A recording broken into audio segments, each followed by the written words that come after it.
अमरनाथ जी काफ़ी देर लिखने के बाद उठे, पर ठीक से उठ नहीं पाए और गिर पड़े। उन्होंने दोबारा उठना चाहा, पर हाथ पैर बेजान ही रहे। वह घबरा तो गए, पर हिम्मत ना हारी। उठने की कोशिश करते रहे, फिर थक कर निढाल हो जमीन पर पड़े रहे। उन्होंने चिल्लाना चाहा, पर जबान ने जैसे ना हिलने की कसम खा ली थी। तभी उन्हें याद आया कि सब तो थिएटर फिल्म देखने गए हैं, अब तो आने ही वाले होंगे। अब दरवाज़ा कौन खोलेगा उनके लिए? बेचारे बाहर ठंड में अकड़ जाएंगे। थोड़ी देर में दरवाजे की घंटी बजी। सब आ चुके थे। उन्होंने फिर उठना चाहा, पर ना जाने क्या हो गया उनके पैरों और हाथों को। वे यही सोच सोच कर हैरान हो रहे थे। घंटी लगातार बजती ही जा रही थी। शारदा तो बेटे बहुओं के साथ अकेली जाना ही नहीं चाह रही थी, पर उन्हें कुछ काम करना था, सो जबरन ही उसे बेटों के साथ भेज दिया था। वह तो बहुएं बड़ी जिम्मेदार हैं, लायक हैं। उन्हें यह विचार ही नहीं आता कि सास ससुर को उनके साथ नहीं लगना चाहिए। पर अब वह अपनी जिद को कोस रहे थे कि क्यों भेजा शारदा को उनके साथ। बाहर से बेटे पिताजी पिताजी चिल्ला रहे थे। दरवाजे को पीटा जाने लगा। तभी शारदा का दहशत भरा आवाज़ सुनाई दिया, विपिन, दरवाज़ा तोड़ दो बेटा। शायद दोनों बेटों ने मिलकर दरवाज़ा तोड़ा। घर में घुसते ही पिताजी पिताजी की आवाज़ें लगानी शुरू हो गई। कमरे में पिताजी को यूं पड़े देखा तो हाहाकार मच गया। झट से दोनों बेटों विपिन और विभोर ने मिलकर उन्हें बिस्तर पर लिटाया। उनकी पत्नी शारदा उनके तलवे मलने लगी। बहुएं झट से रसोई से उनके लिए पानी और हल्दी वाला दूध ले आईं। विभोर ने माँ के हाथ से पानी का गिलास ले लिया और पिताजी को हाथ के सहारे से उठाकर पिलाना चाहा, तो होठों के किनारों से पानी बाहर बह निकला। अमरनाथ जी की ये हालत देख शारदा रो रो बिलखने लगी। विपिन और विभोर अपनी अपनी पत्नियों सीमा और सुरभि को माँ को संभालने की आज्ञा देकर डॉक्टर को बुलाने चल दिए। डॉक्टर शर्मा ने टेस्ट करके बताया कि अमरनाथ को लकवा का अटैक हुआ है। ये सब सोचकर सब अचंभित रह गए कि अब क्या होगा। सबको अब अपनी दुनिया अंधेरी नजर आने लगी। डॉक्टर शर्मा ने दवाइयाँ और मालिश के लिए तेल लिख दिया और कहा, संभालिए आप सब अपने आप को। यदि आप सब घबरा जाएंगे तो इन्हें कौन संभालेगा।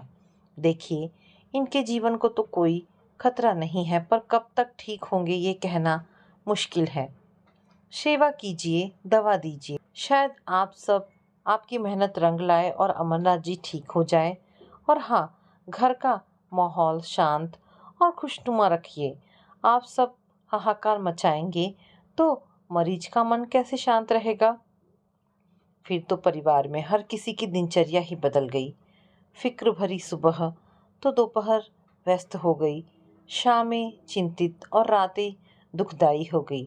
विपिन और विभोर ने दफ्तर से कुछ दिनों की छुट्टियां ले ली, पर आखिर कब तक घर बैठे रहते।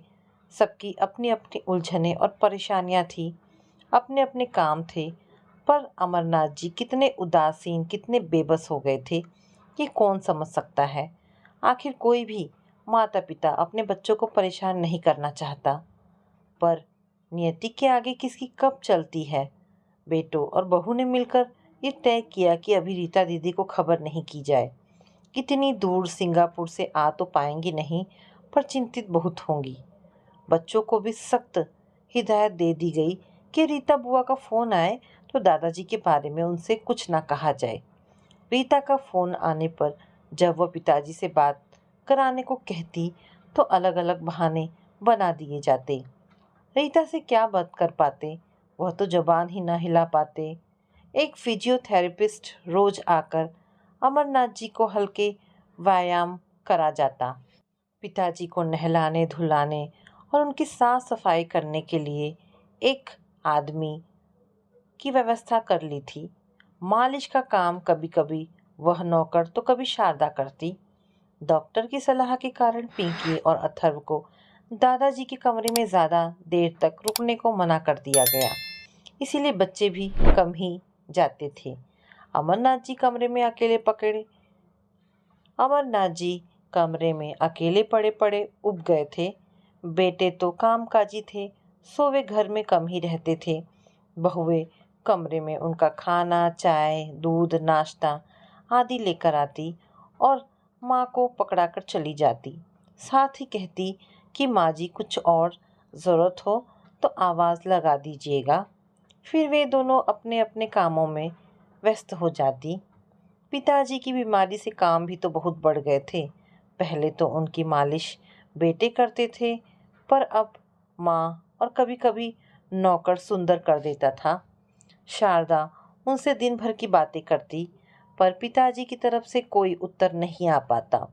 तो धीरे धीरे बोलने का नियम कम होते होते समाप्त सा हो गया। वह भी बस ज़रूरत भर की ही बातें करने लगी। अमरनाथ जी ने कई बार अपनी पत्नी शारदा से कहने की कोशिश की कि बच्चों को कमरे में खेलने दिया करो, कुछ तो मन लगे, पर गो गो का स्पष्ट आवाज़ ही निकल पाता। शारदा पूछती ही रह जाती कि क्या कहना चाह रहे हो, पर स्वतः उनकी बात समझने में असफल ही रहती। अमरनाथ जी बहुत लाचार हो जाते। दोनों बेटे भी सुबह शाम उनके पास बैठ जाते, पर आखिर कब तक। बाद में तो दफ्तर से आकर हालचाल पूछकर अपने अपने कमरों में घुस जाते या बाहर आंगन में सब साथ बैठकर बतियाते। बहुएं भी वहीं बैठकर कुछ ना कुछ करती और बच्चे या तो खेलते या फिर पढ़ते, पर पिताजी के कमरे में जाने की उन्हें मनाही थी। शारदा भी अब अमरनाथ जी का काम निपटाकर बहू बेटों के साथ आंगन में बैठने लगी। अब पिताजी ज़्यादातर दिन भर अकेले ही पड़े रहने लगे। पहले खबर लगते ही अमरनाथ जी के दोस्त घर में जुटने लगे थे। 4-5 दोस्त साथ आ जाते तो उनकी गप्पे शुरू हो जाती। पिताजी उनकी बातें ही सुनकर वक्त काट लेते, पर कभी कभी उनकी बातें सुनकर परेशान भी होने लगते। एक दिन वर्मा जी कहने लगे, वैसे यह बीमारी है बड़ी जानलेवा, जल्दी ठीक ही नहीं होती। मेरे बड़े भाई के दोस्त को हुआ था तो 8 साल बिस्तर पर पड़े रहे, हिल डुल भी नहीं पाते थे। बड़े ही कष्ट झेले उन्होंने। मेहता साहब ने कहा, हाँ ठीक कहते हो, कई साल पहले मेरे सगे मामा जी इसी बीमारी को 10 साल झेलकर गुजर गए। बेचारी मामी बहुत परेशान रहा करती थी। पैसों की काफ़ी तंगी हो गई थी उन्हें। सब रिश्तेदारों के आगे हाथ फैलाया करती थी। शुरू में तो सबने सहायता की, पर धीरे धीरे सबने हाथ खींच लिए। अमरनाथ जी चिंता में पड़ गए। तो क्या इतनी वेदना से गुजरेंगे वह और उनके परिवार के लोग? अगर इतने साल बिस्तर पर पड़े पड़े गुजारने पड़े तो कैसे गुजरेंगे पहाड़ से ये दिन? पिताजी दिन भर सोचते कि इस दिमाग पर क्यों नहीं फालिज मार गया, कम से कम हर तकलीफ से निजात तो मिल जाती। बस पिताजी बेचारगी में छत को देखते रहते और दूर से आती आवाज़ें सुनते। एक दिन सुंदर ने उनके दोस्तों की बातें सुन ली। वह उस समय पिताजी की मालिश कर रहा था। कई दोस्तों उन्हें खूब तसल्ली देते, परंतु कुछ ऐसे खर दिमाग होते हैं कि कहाँ क्या बात करनी चाहिए इसकी समझ नहीं रखते। तो सुंदर ने महसूस किया कि इन दिल बैठा देने वाली बातों को सुनकर पिताजी का रंग उड़ गया है। उसने बाद में सारी बातें ज्यों की त्यों विपिन और विभोर को सुना दी। घर के सारे लोग बहुत ही नाराज़ हुए कि हम सब तो यहाँ सेवा कर कर के बेदम हो रहे हैं और पिताजी के दोस्तों की कृपा रही तो वो कभी भी स्वस्थ नहीं हो पाएंगे। इसके बाद जब पिताजी के दोस्त आते तो पिताजी अभी सो रहे हैं कहकर बाहर से ही विदा कर दिया जाता। ऐसा कई दिनों तक चला तो पिताजी के दोस्तों ने आना ही बंद कर दिया।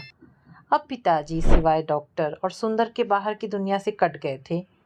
रीता दीदी के फ़ोन आने पर उससे बहाने तो बना दिए जाते, पर आखिर कब तक। एक दिन छोटी बहू सुरभि ने बता ही दिया। रीता दीदी बहुत नाराज़ हुई कि अब तक उससे छिपाए क्यों गया। क्या विपिन और विभोर नहीं चाहते कि वह मायके आए? भाइयों ने बहुत समझाया कि ऐसा नहीं है, वो इतनी दूर है कि आसानी से आ नहीं सकती, तो उसे परेशान नहीं करना चाहते हैं। इसके अलावा ना बताने के पीछे कोई और इरादा नहीं था। और सच में रीता दीदी फौरन नहीं आ पाई। हाँ, उसके फ़ोन अब पिताजी के हालचाल को जानने के लिए जल्दी जल्दी आने लगे। एक दिन जाने क्या हुआ कि पिताजी को घर में हो हल्ला, चीख पुकार सुनाई पड़ने लगी। उनके काम लोग बदसूर कर रहे थे, पर उन्हें कोई कुछ बता नहीं रहा था। सुंदर की तरफ पिताजी पूछने वाली निगाहों से देखते, पर वह भी चुप ही रहता। जिज्ञासा उन्हें खाए जा रही थी। 2 दिन बाद छोटा बेटा विभोर आया। वो बहुत ही गुस्से में था और चुपचाप उनके पास बैठ गया। उन्होंने बड़े प्यार से सवालिया निगाहों से उसे देखा। विभोर अचानक फट पड़ा। पिताजी, आप भैया को समझा दे, बात बात पर मुझको डांटे नहीं। अब मैं बच्चा नहीं रहा, खुद बाल बच्चों वाला हूँ। पिताजी ने हंसने की कोशिश में होंठ फैलाने की कोशिश की, जैसे कह रहे हो, अरे बेटा, तुम कितने भी बाल बच्चेदार हो जाओ, बड़ों के लिए तो तुम छोटे ही रहोगे। विभोर ने फिर कहा, भैया अब बात बात पर मुझसे उलझने की कोशिश करते हैं, ये मुझे अब बर्दाश्त नहीं। पिताजी बेचारे क्या करते, समझ गए कि दोनों भाई उनकी बीमारी से इतने दुखी हो चुके हैं कि अपनी अपनी भड़ास एक दूसरे पर निकालने लगे हैं। अमरनाथ जी पेशे से वकील थे। सरकारी नौकरी उन्होंने कभी नहीं की। रोज कमाओ रोज खाओ वाली स्थिति रही। वह मेहनती और काबिल वकील थे तो अच्छा कमा लेते थे।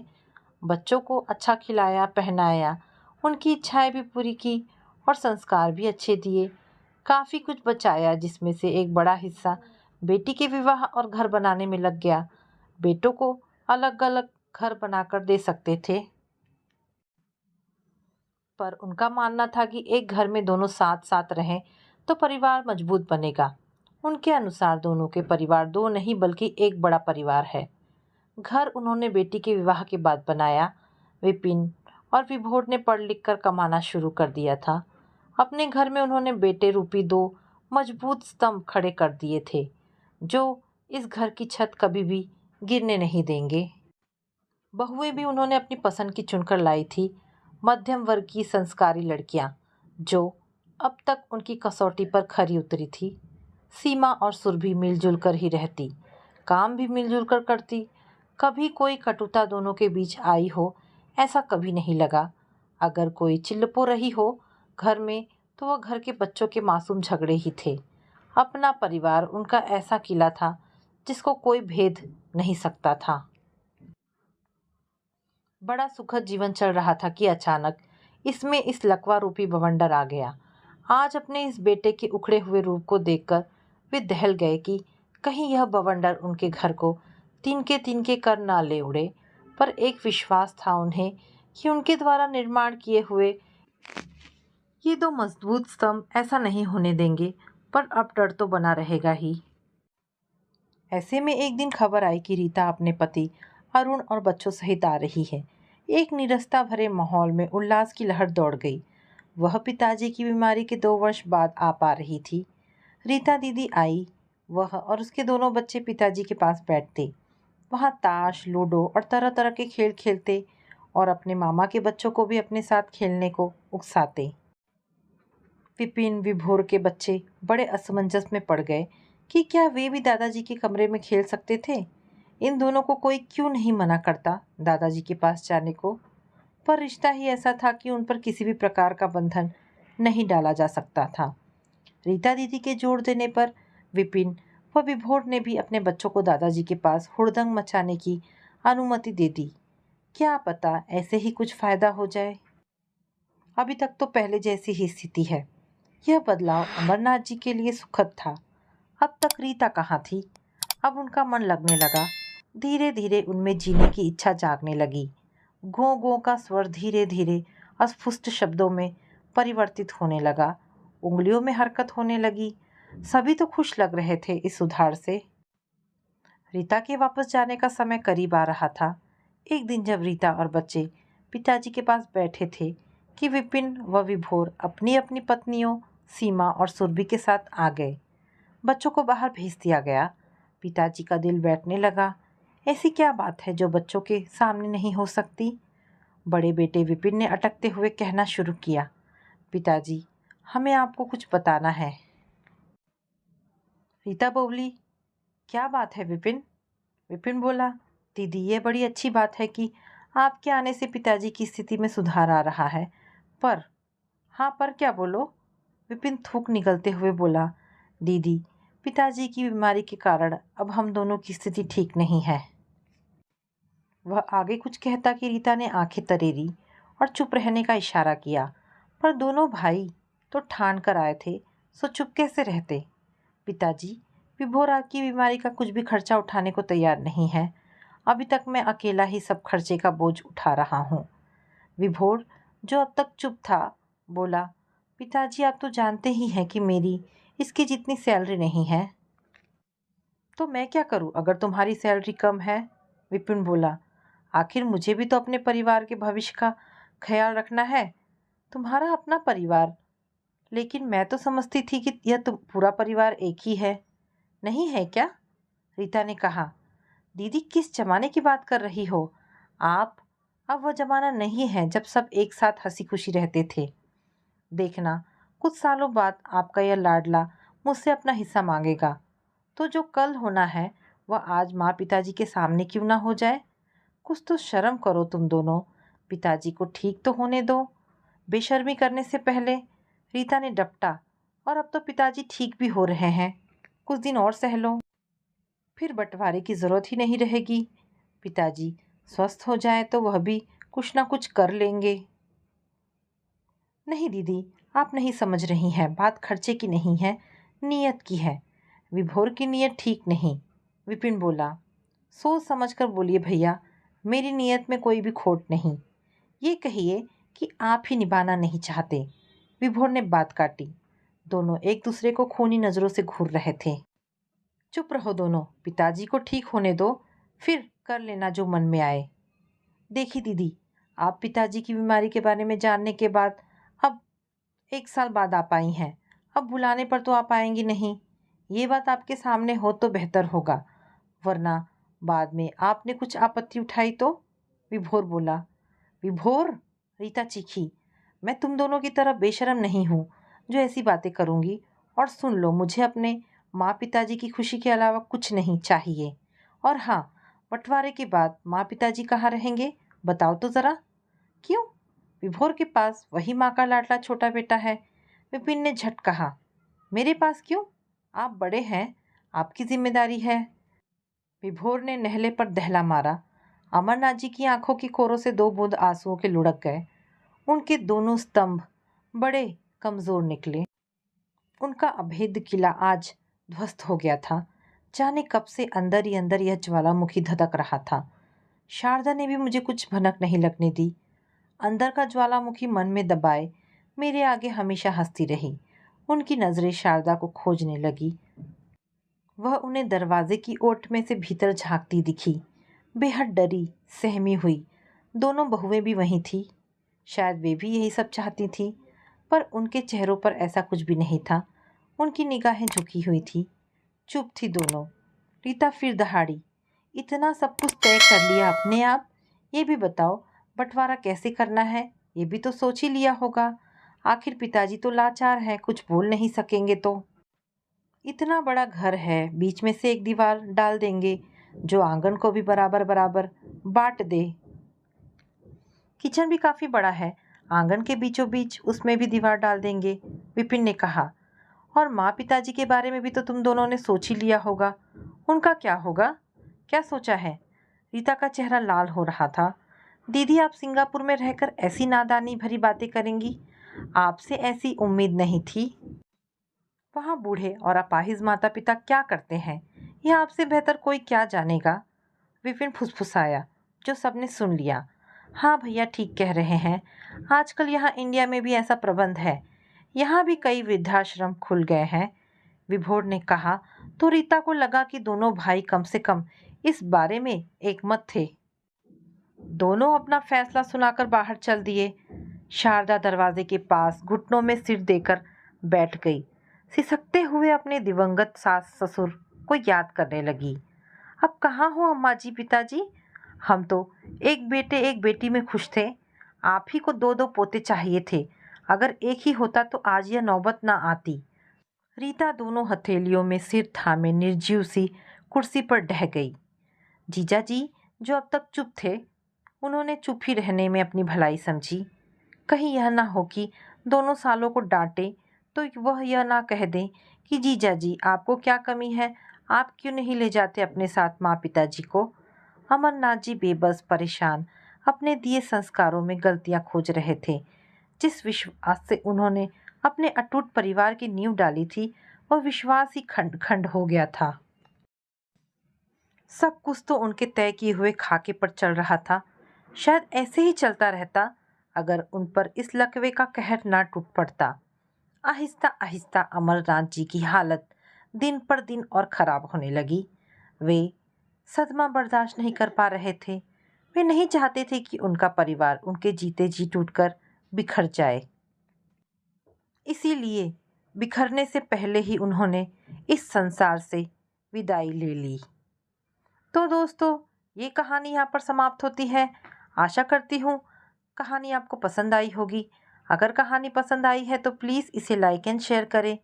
दोस्तों, ऐसी ढेरों पारिवारिक और शिक्षाप्रद कहानी सुनने के लिए मेरे चैनल को प्लीज़ सब्सक्राइब करें। धन्यवाद दोस्तों।